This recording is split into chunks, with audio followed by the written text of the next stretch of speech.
خلق السماوات والأرضين والصلاة والسلام على حبيب رب العالمين سيدنا محمد الذي أرسل رحمة للعالمين وعلى آله الطيبين وأصحابه الطاهرين أما بعد فأعوذ بالله من الشيطان الرجيم بسم الله الرحمن الرحيم زين للناس حب الشهوات من النساء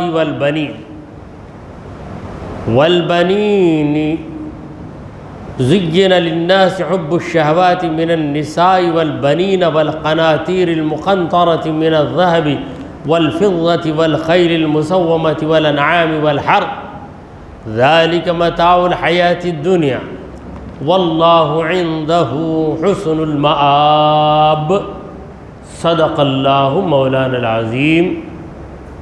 حاضرین محفل السلام علیکم ورحمۃ اللہ وبرکاتہ۔ قرآن مجید کی جس آیت کریمہ کی تلاوت کا میں نے شرف حاصل کیا وہ سورہ آل عمران کی آیت نمبر 14۔ پروردگار عالم کا فرمان ہے زینا للناس، زینا للناس، لوگوں کے لیے سجا دی گئی ہیں، لوگوں کے لیے سجا دی گئی۔ کیا چیز سجا دی گئی؟ حب الشہوات، خواہشوں کی چاہت، یعنی اپنی خواہش کو پسند کر لیتا، اپنی خواہش کو ناپسند کرنا، اپنی خواہش کو پسند کرتا۔ جیسے کسی کو خواہش ہوئی، بھوک نہیں ہے مگر خواہش ہوئی کھانے کی، تو خواہش کی وجہ سے کھا کر اپنا پیٹ خراب کر لیتا۔ تو خواہش کی بات مت مانو، اللہ نے عقل بھی تو دی ہے، اسے بھی استعمال کرو۔ حب الشہوات، خواہشوں کی خواہش، شہوات شہوت کی جمع ہے، اور شہوت کا معنی ہے خواہش۔ دیکھیے اردو زبان میں شہوت صرف جنسی خواہش کو کہتے ہیں، یعنی سیکشول ڈیزائر جو ہے اسی کو شہوت کہیں گے اردو زبان میں، مگر عربی میں شہوت کا معنی ہے خواہش، کوئی بھی خواہش۔ تو یہاں خواہشات مراد ہے، خواہشات کی چاہت لوگوں کو بہتر دکھتی ہے، اور وہ کن کن چیزوں کی خواہش ہے؟ من النساء، عورتوں کی خواہش، والبنین، بیٹوں کی خواہش، والقناطیر المقنطرہ، اور بھرے بھرے ڈھیر، من الذہب والفضہ، سونے کے چاندی کے، یعنی انسان کئی کلو سونے کا مالک بھی ہو جائے تو چاہتا ہے کہ اور زیادہ مجھے مل جائے۔ والخیل المسومہ، اور ایسے گھوڑوں کی خواہش جن کو نشان لگا رہتا ہے، یعنی بڑے بھاری گھوڑے، والانعام، چوپایوں کی خواہش، والحرث، اور کھیت کی خواہش۔ تو یہ بات اس زمانے کے اعتبار سے بھی ہے اور اس زمانے کے اعتبار سے بھی ہے۔ ذالک متاع الحیات الدنیا، وہ دنیاوی زندگی کا ساز و سامان ہے۔ واللہ عندہ حسن المآب، اللہ ہی کے پاس بہترین ٹھکانہ ہے۔ یہ اس آیت کے لفظوں کا ترجمہ تھا، یہ ہے ترجمہ، اسے ہم کہتے ہیں ٹرانسلیشن۔ بس ٹرانسلیشن یا ترجمے سے کچھ بات سمجھ میں آتی ہے، اگر اس کی وضاحت ہو جائے تو پتہ چلتا ہے کہ اس چھوٹے سے کنویں کے اندر کتنا زیادہ پانی، یہ آیت کریمہ ایک چھوٹا سا کنواں ہے، مگر اس کے اندر پانی اتنا ہے کہ نکالتے جاؤ تو پانی نکلتا ہی جائے گا۔ اب یہاں پانی سے مراد اس کا معنی، مطلب، اس کا مفہوم ہے، مفہوم بہت وسیع ہے۔ تو چلیے آج کی اس محفل میں میں یہ عرض کروں کہ اس آیت کے ایک ایک لفظ کے ذریعے پروردگار عالم نے ہمیں کیا کیا سمجھا دیا، مگر جتنا مولا نے ہم کو سمجھانا چاہا ہے اتنا بیان کما حقوق کر دینا یہ ہمارے بس کی بات نہیں۔ بڑے بڑے قرآن کی تفسیر میں موٹی موٹی کتابیں لکھ کر بالآخر یہی کہنے لگے کہ ما قمنا بادائی حق تفسیر، تفسیر کا جو حق ہے وہ ہم سے ادا نہیں ہو سکا۔ یہ بڑوں کی بات ہے۔ جب بڑوں کی یہ بات ہے تو پھر چھوٹوں کو یہاں پر زبان کھولنے کی گنجائش ہی نہیں۔ اور ان بزرگوں کے سامنے ہماری حیثیت، خصوصاً میری حیثیت، بس ایک خطرے کی ہے، اور وہ تو دریا تھی۔ تو جن کا علم دریا، انہوں نے یہ دعویٰ نہیں کیا کہ ہم نے تفسیر کا حق ادا کیا، انہوں نے کبھی دعویٰ نہیں کیا۔ اگر کوئی یہ دعویٰ کرتا ہے کہ میں تفسیر کا حق ادا کر دیا، تو آپ سمجھ لیجئے کہ یہ بیچارہ تفسیر کو جانتا ہی نہیں، تفسیر کو جانتا ہی نہیں۔ اگر کوئی کہے کہ دریا کو میں یہ ایک آدمی پی کر ختم کر دوں گا، بتا دریا دیکھا نہیں ہے، سمجھنا۔ اگر دریا دیکھ کر ہے تو ایسی بات نہیں کرے گا، ہرگز نہیں کرے گا، دریا ہی نہیں دیکھا۔ بعض لوگ دیکھے بغیر کچھ نہ کچھ سمجھتے۔ تو چلیے ایک چھوٹا سا لطیفہ سنا کے میں آگے بڑھتا ہوں۔ یہ ایک دیہات کا آدمی تھا، کھیڑے والا، دیہات کا، زندگی میں کبھی ٹرین نہیں دیکھا۔ تو اس کی بستی سے جب نکلا مدراس کے لیے تو کئی لوگوں سے پوچھا ٹرین کیسی ہوتی، کیا سمجھائیں گے؟ بولے ٹرین کالی ہوتی۔ اچھا، ابھی کیا ہوتا اس کے اندر؟ دھواں نکلتا۔ دو باتیں نوٹ کر لیا، کالی ہوتی، پھر کیا ہوتا؟ دھواں نکلتا، اور تیسرا بہت آواز آئے گی اس میں، گڑ بڑ۔ ہاں، 3 پوائنٹ بس، اس کے بعد چھوڑو، یاد رکھنے آسان۔ سیدھے آیا اپنے دوست کے ساتھ، پھر بولا اس میں اسے پکڑنا تو کیا کرنا؟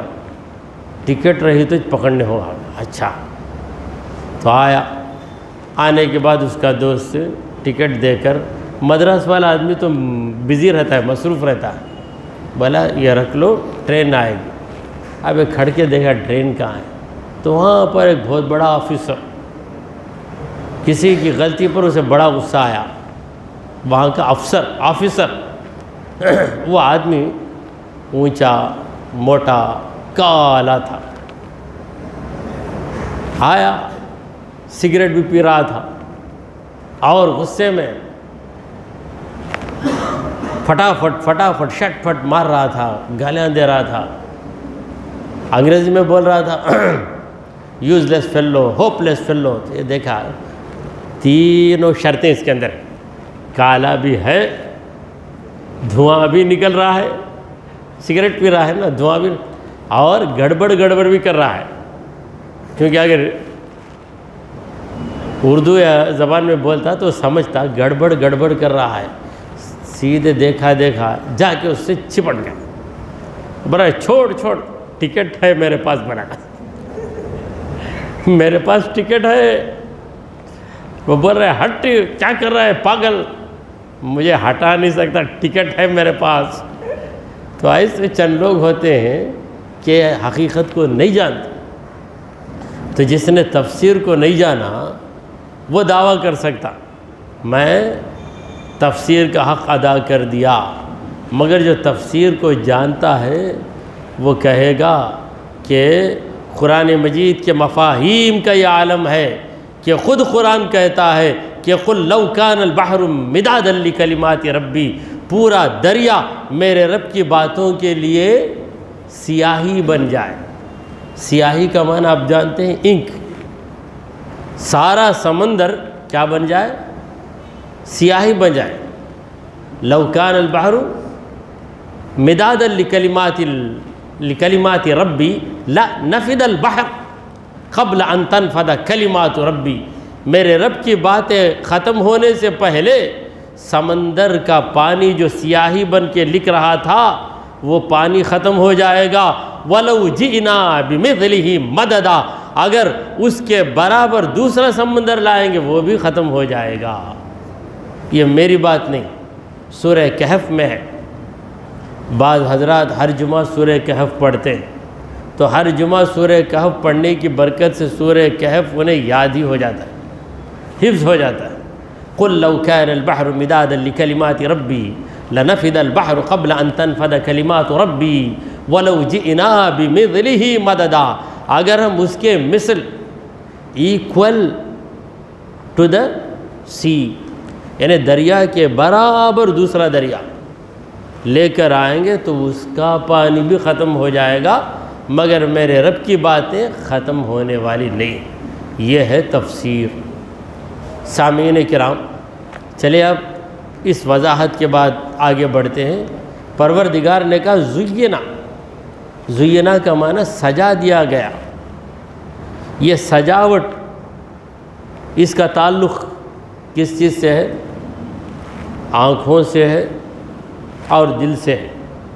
آنکھوں کو کوئی چیز اچھی لگی تو آنکھوں میں وہ سج گئی، دج گئی، سج دھج گئی، کہاں؟ آنکھوں میں۔ اور دوسرا اس کا اثر دل پہ ہوتا ہے، دل میں چاہت۔ یہ جو سجاوٹ کا معاملہ ہے بڑا عجیب معاملہ ہے۔ کاغذ کے پھولوں کو لگا دو تو دور سے دیکھ کر یا قریب سے دیکھ کر جو حقیقت نہیں جانتا فریفتہ ہو جاتا، کیا بھاری پھول بھج۔ یہی حال آج کے نوجوانوں کا ہے۔ لڑکیوں کو دیکھ کر کیا اچھی لڑکی ہے، وہ بمنی رہو کیا بھی رہو، فریفتہ ہو جاتے اس پر۔ پھر ماں باپ کو بولتے میں کرا تو اس سے کروں گا۔ یہ کیا ہے؟ آنکھوں میں سج گئی، بس اس سے بڑھ کر کوئی حیثیت نہیں۔ بعد میں جب حقیقت کھلتی تو پھنس جانے کے بعد نکلنا مشکل، پھنس جانے کے بعد نکلنا مشکل۔ ایسا ہی ایک نوجوان، عبرت کے لیے میں سنا رہا ہوں، ایک نوجوان شادی شدہ، یہ غیر مسلم عورت جو بالکل خالی ہے اس کے عشق میں مبتلا ہو کر اس سے خفیہ طور پر نکاح بھی کر لیا، مگر جب پہلی بیوی کو معلوم ہوا تو پہلی بیوی کے لوگ جب برس پڑے تو پریشان ہوا، اب دوسری کہہ رہی ہے تیرا نکاح ہوا میں چھوڑوں گی نہیں تجھے۔ آخر اس سے چھٹکارا پانے کے لیے کتنا اماؤنٹ دینا پڑا؟ بول 40 لاکھ روپے لے کر ہی باہر ہو۔ کیسے لیے؟ اتنا مالدار تھا، اتنا مالدار تھا، اسے پتہ چل گیا۔ تو ایسی ایسی مصیبتیں آ جاتی ہیں۔ تو ہر چیز کے بارے میں ہمیں غور و فکر کرنا چاہیے۔ دیکھیے جلال الدین رومی رحمۃ اللہ علیہ فرماتے ہیں کہ لوگ عمارتوں کو دیکھتے ہیں تو ان کا دل بڑھ جاتا، کتنی بڑی عمارت، اور عورت کو دیکھتے ہیں تو بھی ویسا ہو جاتے ہیں۔ تو اتنا سوچ لو کہ عمارت کتنی بھی عالیشان ہے، کس چیز سے بنی؟ مٹی، مٹی سے بنی، دوسرا کیا بنی؟ مٹی پر مٹی، مٹی پر مٹی رکھ دیا تو کیا ہو جاتا؟ ایک دیوار کھڑی ہو جاتی۔ اسے پھوڑے تو کیا ہوگی؟ مٹی چریں گی اس کے اندر۔ یہی اس کی حقیقت۔ کپڑے پہ کپڑا، کپڑے پہ کپڑا جوڑ کر اسے زور سے ایک لات مارو تو گر کے کپڑے پھیل جاتے، ویسا بڑی سے بڑی عمارت کے بھاری سے بھاری دیوار کو بھی توڑے تو کیا ہوتا؟ مٹی۔ یہی ہے اس کی حقیقت۔ لہٰذا اسے دیکھ کر اس کا مقام دل میں پیدا مت کرو. ارے مٹی کا ستون کھڑا ہے، یہ کیا ہے؟ بڑی بلڈنگ، مٹی پر مٹی چڑھا دی گئی ہے. اسی طرح عورت کا معاملہ بھی. کسی بھی عورت کو دیکھو، اجنبی عورت کو دیکھو تو نظر پھیر لو، اگر دل میں خیال آئے تو سوچو ہے کیا. کسی بھی انسان کے اندر ہے کیا؟ خون ہے، بلغم ہے، رطوبتیں ہیں، پسینہ بن کر نکلے بھی تو بدبو، پھر دوسرے طریقے سے نکلے تو کیا ہے سمجھانے کی ضرورت نہیں ہے. یہ تمام نجاستیں کسی بہترین تھیلی میں ڈال کر تھیلی کو بہر ڈالا تو کیا ہو؟ وہ ویسا سمجھو، پھر تم کو شیطان بہکا ہی نہیں سکتا. تم کیا کیا سمجھ جاتے ہو اسے. اللہ اکبر، یہ تمہاری نادانی. تو جلال الدین رومی رحمۃ اللہ علیہ نے اس طریقے سے سمجھایا. وہی بزرگان دین کی تربیت میں اگر ہم رہیں گے، ان کی باتوں کو سنیں گے تو شیطان ہم پر حملہ نہیں کر سکتا. اسی لیے بزرگوں کی باتیں در حقیقت اللہ کی باتیں. تو یہاں پر پروردگار عالم چند چیزوں کا ذکر کرتا ہے اور فرماتا ہے کہ ان چیزوں کو تمہاری نگاہوں میں سجا دیا گیا. کون سجایا ہے؟ کون سجایا؟ شیطان نے سجایا. زین، انسان کوئی ہے، اس دھوکے میں کوئی جانور نہیں آتا. انسان ہی. کوئی جانور چوری کرتا ہے کیا؟ نہیں کرتا. چوری کیا بھی تو وہ چوری نہیں ہے. کوئی گائے اندر گھس کر کسی کے گھر میں گھس کر آئی، آم تھا، جام تھا، جو بھی تھا پھل، اسے اٹھا کر لے کر گئی تو اسے چور چور بولیں گے کیا؟ اسے چور بولیں گے. بیوقوف، تم کیوں مجھے دروازہ کھلا رکھے؟ بولے وہ عقل نہیں، سو جانور نہیں. چوری کر لیا ہوا کہ گائے گھس کر چوری کر لی، بکرا گھس کر گھر میں تھی سو پوری بھاجی کھا لیا. کیسا چور بکرا ہے دیکھے. بکرے کو چور بولتا، بیوقوف، بکرا چور نہیں. پھر کون؟ وہ آ کر اس کا رزق کھایا. تو بیوقوف، تجھے معلوم نہیں ہوا بکرا ہے، کیوں بند کر کے نہیں رکھا کمرہ؟ یہی فیصلہ کون سے کورٹ میں گئے بھی تو یہی فیصلہ. کوئی پٹیشن لکھا، ہاں 100 بکرا ہے، بکرا آ کے میرے گھر میں بھاجی کھایا، چوری کر دیا، اسے کڑی سے کڑی سزا دی جائے، ایسا آپ کو کسی کو دیں گے عرضی، تو آپ کو کیا جواب ملے گا؟ جواب یہی ملے گا کہ وہ بکرا نہیں، تو بکرا ہے پہلے. اتنی بھی عقل نہیں ہے کہ وہ بکرا ہے. تو انسان ہی پھنس جاتا ہے. یہ جو ہے سجاوٹ، جیسے ہم انگریزی میں کہیں گے these things have been decorated in your eyes. تمہاری آنکھوں میں ان چیزوں کو سجا کر بتایا گیا. اور جو چیز سجائی جاتی ہے وہ اصلی نہیں ہوتی. میک اپ جس کا کیا جاتا ہے وہ میک اپ ہے، وہ ریالٹی نہیں ہے. جو سج دھج کر مرد ہوں یا عورتیں آتی ہیں محفل میں، وہی مرد یا وہی عورتیں سو کر جب اٹھتی ہیں، اصلی چہرہ دیکھو تو شاید ڈر جائیں گے. اصلی چہرہ ویسا رہتا، نقلی چہرہ 80 سال کے بوڑھے میاں بھی 20 سال کے نظر آئیں گے، ویسا میک اپ کر دیتے. یہ ہے سجاوٹ. تو سجاوٹ سے دھوکہ مت کھاؤ. یہ پوری دنیا سجاوٹ، یہ دنیا ساری کی ساری سجاوٹ. تو زینا، سجا دیا گیا، للناسی، لوگوں کے لیے، یعنی لوگوں کی نگاہوں میں. نگاہ سے دل کا راستہ مل جاتا، نگاہ میں بھلی لگ کر دل میں اتر جاتی. اگر نگاہ ہی نہ ہو تو دل کی طرف پہنچنے کا سوال ہی پیدا نہیں ہوتا. اسی لیے کسی پر بھی نظر کرنے سے اپنے نظر کی حفاظت کرو، کیونکہ نظر سے کیا ہوتی ہے چیز دل میں چلی جاتی. اللہ والوں کی نظر کا معاملہ الگ ہوتا ہے، مگر عموماً یہ نظر جو ہے کسی عورت پہ نظر پڑ جائے تو حضور اکرم صلی اللہ علیہ وسلم فرماتے ہیں کہ اپنی نظر پھر، کیونکہ النظر سہم مسموم من سہام الشیطان، نظر جو ہے شیطان کے زہریلے تیروں میں سے ایک تیر ہے جو چبھ کر تمہارے اندر زہر اتار دیتا ہے۔ نظر پڑے تو نظر کو کیا کرنا؟ پھیر لینا، دوسری طرف دیکھ لو، بات ختم ہو جاتی۔ نظر کو جمانا نہیں، نظر کو جمانا نہیں، نظر نیچی کر لینا۔ اللہ تبارک و تعالیٰ نے کہا حب الشہوات، خواہشات کی چاہت، حب کا معنی محبت یعنی چاہت۔ کس چیز کی چاہت؟ خواہش کی چاہت۔ بھئی ایک آدمی خواہش کرتا ہے، اس کا مطلب کیا ہے؟ وہ چاہتا ہے، لیکن خواہش کو چاہتا ہے۔ خدا کے کلام کی نزاکت کو دیکھیے، حب الشہوات، خواہشوں کی چاہت۔ کبھی خواہش ہوتی ہے مگر پھر بھی نہیں چاہتا۔ شوگر پیشنٹ کو حلوے کی خواہش ہوتی مگر پھر بھی نہیں چاہتا۔ کیوں؟ اسے معلوم ہے کہ کھاؤں گا تو میرا شوگر بڑھ جائے گا، پھر اس کے بعد بڑی بڑی پریشانی آ جائے گی۔ خواہش ہوئی مگر خواہش کو پسند نہیں کیا۔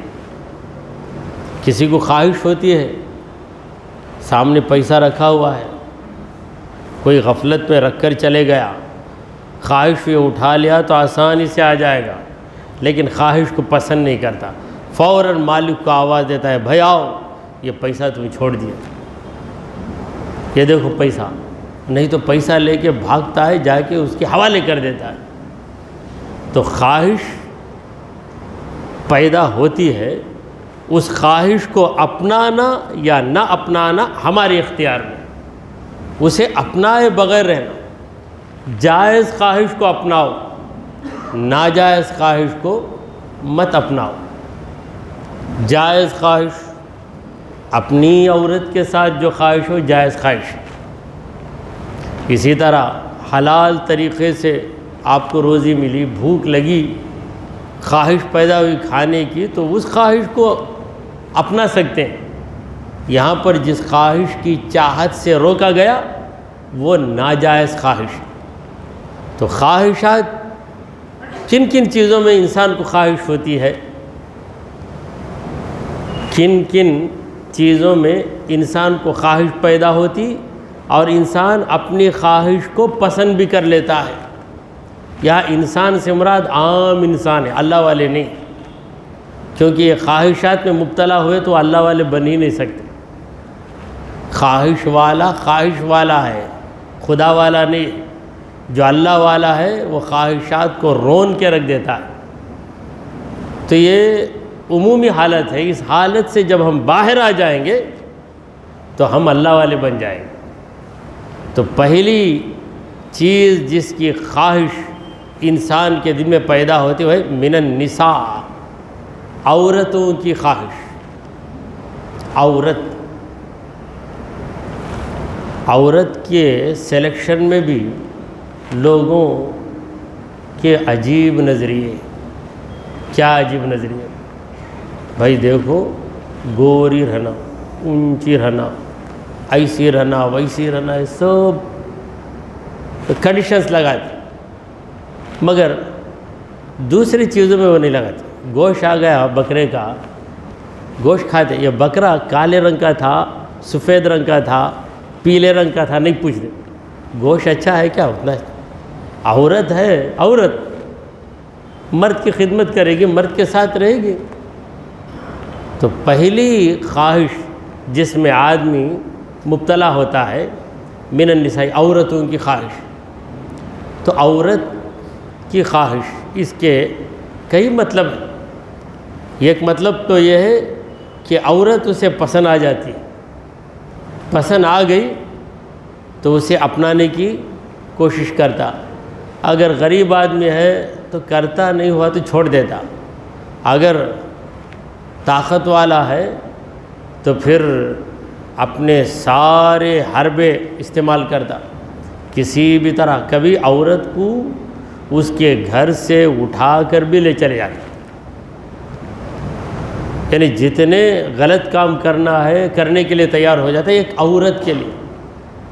تو ہمارے پاس بھی کئی نوجوان آتے ہیں ہماری ہی قوم کے، دوسری قوم کی لڑکی کو لے کے آ گیا، کیسا بولا نہیں، میں اسے فون کرا وہاں کھڑ بول کو آئی ہم پکڑ لے کو آگا ہوتا ہے بھئی، یہ غلط کیا نا، کیسا مولوی صاحب غلط بولتے ہیں؟ دا لو از بلائنڈ، مولوی صاحب ہم کو سمجھا دیں،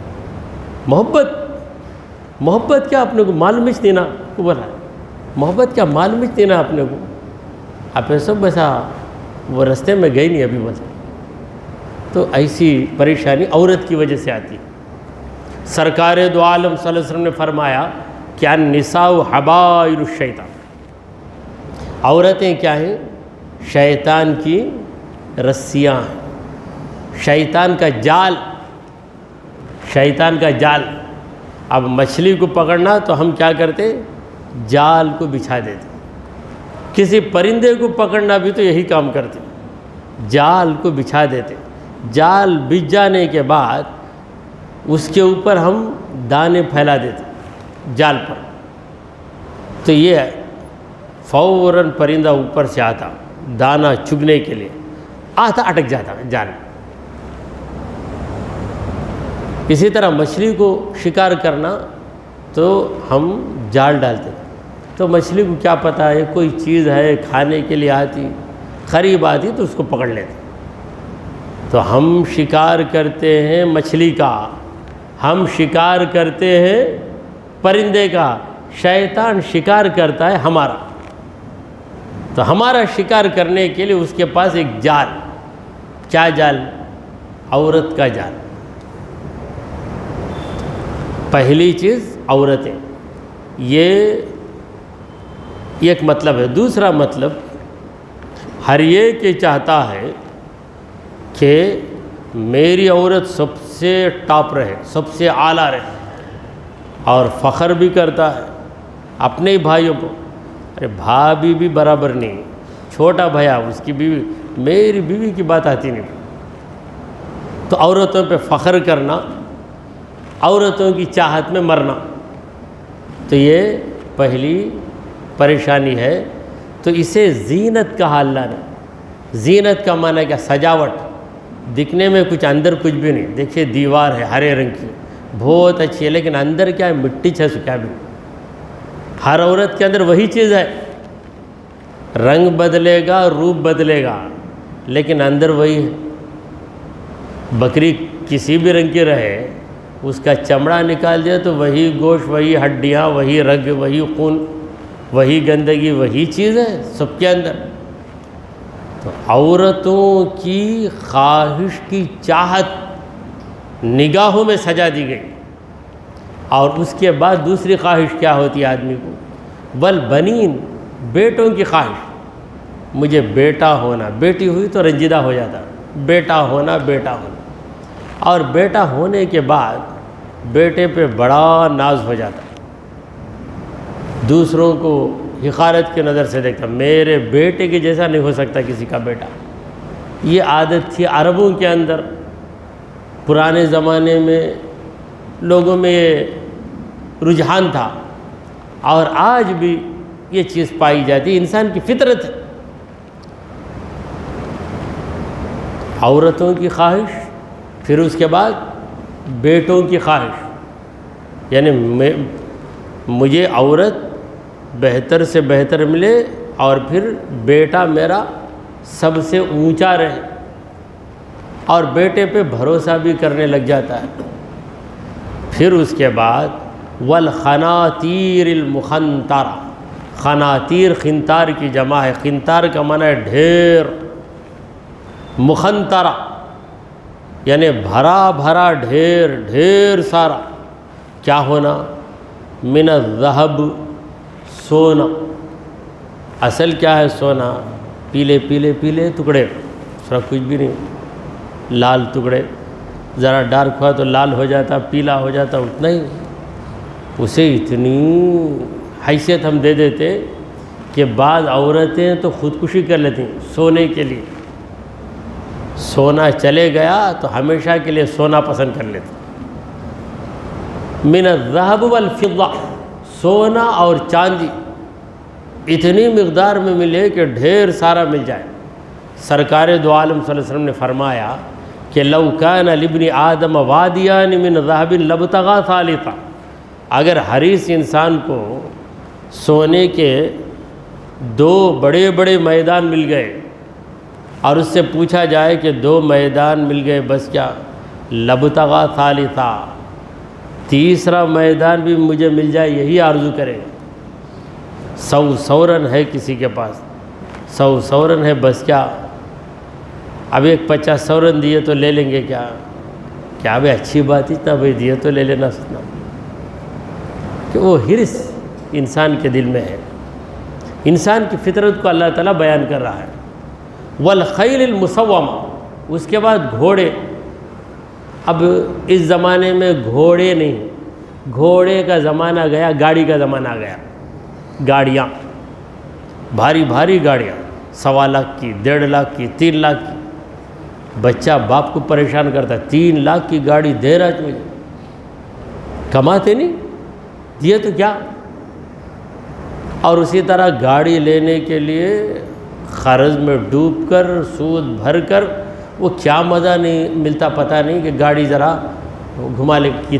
کیا کیسی بڑی گاڑی میں بیٹھ کے چلا بھی تو آپ کی پوزیشن کیا ہے، ڈرائیور ہی چھوڑیں گے، دوسرا کیا، وونر ہوگا. وونر ہوئے لیکن اب کرتے ہیں سو کیا، تم ڈرائیونگ ہی کرتے سو ڈرائیور ہوتے. وہ ڈرائیور بن کے ایسے بن جاتے کہ ملک کے راجہ بن گئے، بہت خوشی ہو جاتی. تو اس زمانے میں سواری کے لیے گھوڑے تھے، اور گھوڑوں میں المسومہ، بعض بھاری بھاری گھوڑوں پہ نشان لگا دیے جاتے تھے، اور بھاری بھاری قیمت دے کر لوگ ان گھوڑوں کو خریدتے تھے. تو بالانعام، چوپائے، یعنی کسی کے پاس 100 بکرے ہوں تو دوسرا 100 کے بجائے 150 رکھنا چاہتا، بکرے میرے پاس رہے، یعنی مویشیوں کی کثرت. اور والحرث، کھیت، بڑے بڑے کھیت ہمارے پاس رہے. اب کھیت بھی ہیں، دیہاتوں میں جاؤ تو کھیت، شہر میں آؤ تو لینڈ. اتنے ایکڑ زمین میری ہے، اتنی ایکڑ زمین ہے. زمین خریدتا کچھ بھی ہاتھ میں نہیں آتا، جا کر 50 لاکھ کروڑ روپے دے کر زمین خریدا، کیا آیا، پیٹ میں بھی کچھ گیا نہیں، کچھ بھی نہیں ہوا. زمین اپنی جگہ ہے لیکن دل ایسا خوش ہو گیا، ایسا خوش. زمین لے لیا پورا 10 ایکڑ لے لیا پورا میرے نام. کیا فائدہ بھائی تم نہ، کیا بھی فائدہ نہیں، کیا فائدہ پوچھتے ہیں. بیوقوف آدمی کا تم بولے گا، لیکن حقیقت میں کیا بھی نہیں، مر گیا تو ختم. مگر دل کو بڑی خوشی ہو جاتی. کیوں؟ یہ چیز تمہاری نگاہوں میں سجا دی گئی. ان تمام چیزوں کا ذکر کرنے کے بعد کتنی چیزوں کا ذکر کیا؟ عورت، اولاد، سونا، چاندی، گھوڑے گاڑی، گھوڑا یا گاڑی، پھر چوپائے، اور اس کے بعد حرث یعنی کھیت لیجئے یا زمین مراد لیجئے. ان تمام چیزوں کو نگاہوں میں سجا دیا گیا. پروردگار نے کہا ذالک، وہ ساری چیزیں متاع الحیات الدنیا، دنیاوی زندگی کا سامان. متاع کا معنی وہ چیز جس سے مزہ ملتا ہے. مزہ ملتا آدمی، کچھ بھی نہیں ملتا، مزہ مل جاتا. واللہ عندہ، اللہ کے پاس کیا ہے معلوم؟ حسن المآب، ایسا مقام ہے جو بہترین ہے. وہاں جانے کے بعد یہ ساری چیزیں تم سے جدا ہو جائیں، کوئی چیز تمہارے ساتھ نہیں آئے. دیکھیے سرکار دو عالم صلی اللہ علیہ وسلم نے فرمایا کہ ہر آدمی کے ساتھ 3 بھائی. جب انسان کی موت ہوتی ہے تو یہ ایک بھائی اسی وقت اس سے جدا ہو جاتا. پھر جب اس کو دفن کیا جاتا تو دوسرا بھائی اس سے جدا ہو جاتا، مگر ایک بھائی خبر میں اس کے ساتھ اتر جاتا. دیکھیں ہمارے نبی کے سمجھانے کا انداز کتنا پیارا ہے. بہت پیارا انداز. 3 بھائی، یعنی جو تمہارے ماں باپ سے پیدا وہ بھائی نہیں، 3 بھائی ہیں. کون بھائی؟ ہر انسان کے ساتھ بتاتے، جس کا کوئی بھائی نہیں اس کے ساتھ بھی 3 بھائی ہیں. حضور اکرم صلی اللہ علیہ وسلم نے فرمایا کہ پہلا بھائی تیرا مال. جو ہی موت ہوئی، اگر بہترین چین پہن کر رہا تو بڑی چین سے اس کی چین اتار لے، گھڑیال نکال لے، انگوٹھیاں نکال لے. یہ ساری چیزیں تو ہم نہیں پہنتے، جو پہنتا ہر چیز اس کے بدن سے نکال لیتے. الماری میں رکھا ہوا ہے وہ بھی آسانی سے اس کی اجازت، اب اجازت ہی لیں گے، چلے گئے آدمی. پہلا بھائی جدا ہو گیا. دفن کرنے کے بعد رشتہ دار آتے، وہاں روتے، دعا کرتے، سب کرتے. اس کے بعد باہر آتے، آ کر ہوٹل میں گھس کے چائے پیتے، اس کے بعد گھر کو آ جاتے، ختم. تیسرا بھائی خبر میں تیرے ساتھ چلے جاتا. وہ کون؟ تیرا عمل ہے. تیرا عمل تیرے ساتھ اتر جاتا ہے. دعا کیجئے کہ پروردگارا، ہم نے جو کچھ کہا اور سنا اسے قبول فرما لے. اے اللہ ہمارے گناہوں کو معاف فرما، ہماری خطاؤں کو درگزر کر دے. اے رب العالمین ہم پر تیری رحمت نازل فرما. اے اللہ ہمیں سیدھے راستے پر چلا، تیرے انبیاء، تیرے اولیاء کے راستے پر چلا. اے رب کریم ہمارا خاتمہ ایمان کی حالت پہ فرما. وصلی اللہ تعالی علی خیر خلقہ سیدنا ومولانا محمد وعلی آلہ واصحابہ اجمعین.